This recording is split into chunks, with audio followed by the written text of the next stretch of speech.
First comic coming up is the top of the class, pretty much everywhere he goes, and his name is Pete Barlow, everybody. Pete Barlow.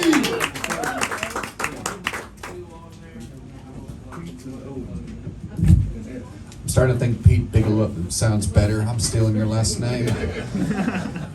So, this one time, earlier this year, I shot a movie and I had a sex scene. See, what had happened was, last year I sort of became an actor. See, what is that most people seem to have this idea that all stand-up comedians are also actors. Like, on one hand, I get it. Robin Williams, Whoopi Goldberg, Jamie Foxx, all stand-up comedians before winning an Oscar. But on the other hand, we allowed Andrew Dice Clay, Carrot Top, and Dane Cook to have movie careers for like a week. I'm just saying there should at least be an audition, but I digress. So, I know where on this extreme spectrum I land. Like, as an actor, I can play everything from like a nerd to a slightly more nervous nerd. I'm the Daniel Day-Lewis of this generation, is what I'm saying. But you see, what had happened was that the Screen Actors Guild went on strike last year, and all casting directors just relaxed all of their standards. So, for example, I got cast as a Russian pimp in a Christian anti-human trafficking movie. Folks, I'm not sure when, but my life became a really weird game of Mad Libs fairly recently. Now, shortly after I was cast, the director called me up and was like, "Hi, I just want to let you know that your character has a very sexually explicit scene, and I want to make sure that you're comfortable with that."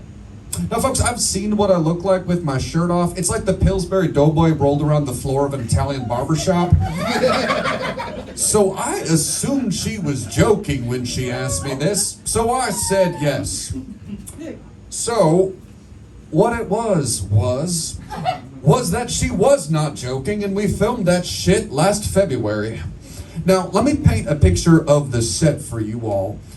It was the attic of an abandoned Liberty Mutual at a strip mall in North Carolina at 2 a.m. Folks, this movie is not a porno, probably. I have not seen the finished product. Anyway, I get to the set and the director calls action, I lie down on the air mattress, because Hollywood is glamorous, folks. I lie down on the air mattress next to the actress, and I'm down there for like a minute before I just sit up and go, cut. I have received no blocking for this simulated sex scene. And the director's like, "Yeah, we really don't have time for that, so just improvise something." Folks, this was a very difficult task for me to do, and well, this is a little embarrassing to admit as a 37-year-old man. I have never had pretend sex before. Like, it's always just been real. But the show must go on, so like most of the women I've slept with, I just had to fake it. Now, I asked the director for some further guidance, and she was like, "All right, well, the most important thing to keep in mind when having simulated sex is that there's no physical contact between you and the actress." Like, of course! Why on earth would you want to make this any easier for me? Now, we were given a blanket to help simulate coitus, and folks, based on the size of the blanket they gave us, it had previously been used as like a cocktail napkin for premature babies. That's a fun mental image, a bunch of premature babies drinking martinis. But anyway, it was large enough that I could basically cover her shoulder. And so I sidled up behind the actress, gave her some nice like middle school dance distance, and then just kind of like bobbed my hips over and over and over again, creating what I can only imagine is the least convincing sex scene in film history. And the entire time that this is happening, all I'm thinking is, why on earth did you tell your parents that you got cast in this movie? They'd be so proud of you. Now, I was kind of like dogging on myself for this whole experience and thinking like, wow, you're spending your 2 a.m. in North Carolina filming this terrible sex scene. But then I remembered the wise words of an old sage. What it had been was. Well, my name's Pete, that's been my set, and I used all 4 phrases. Woo! Coming up here, host Happy Bones, everybody.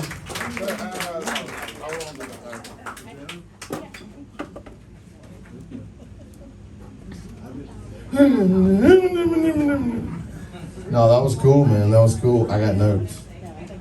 Check it. I loved at the beginning you said what was. Did you just accidentally not put the what it was, the it in there? Oh, that's more grammatically correct. Yeah. What was. But I was like, damn, I might change it.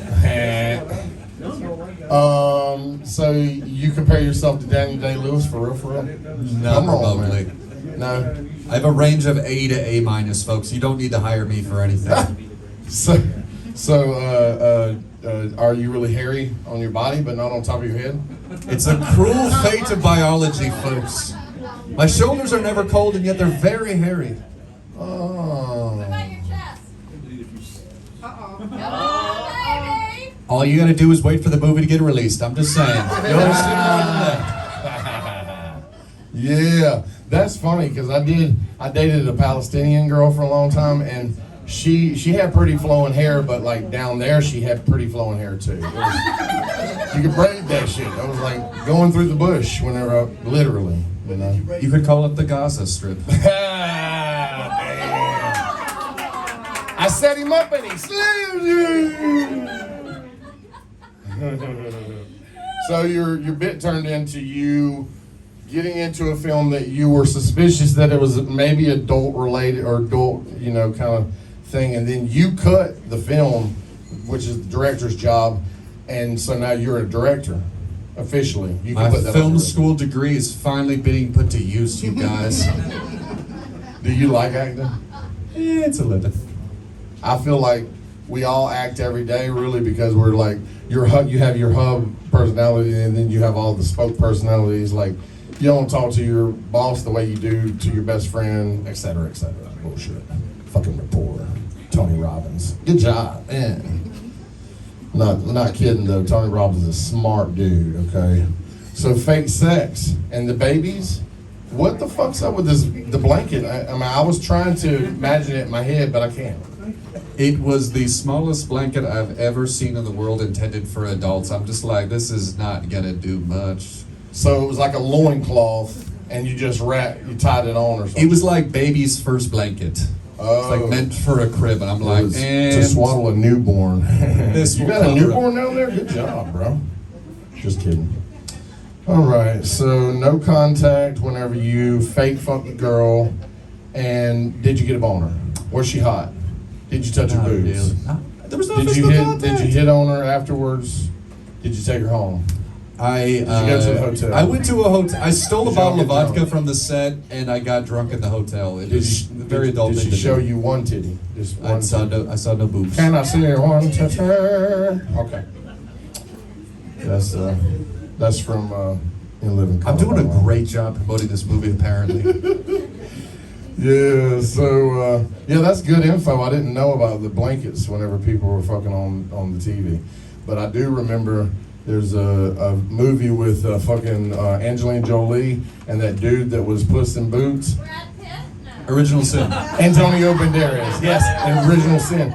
And the only reason I watched the movie was because I read this article where Angelina Jolie was like, "We're not doing that on this movie. Whatever happens, happens." And I was like, "Oh, I gotta see this fucking flick." All right, I'm gonna hand it over. That was a good ending, right? I'm gonna hand it up.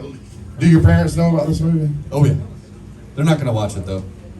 Is it out yet? Because No. we're all gonna watch it. It's called Blind Date. You can look it up on IMDb. All right. I love it. How much did you get paid?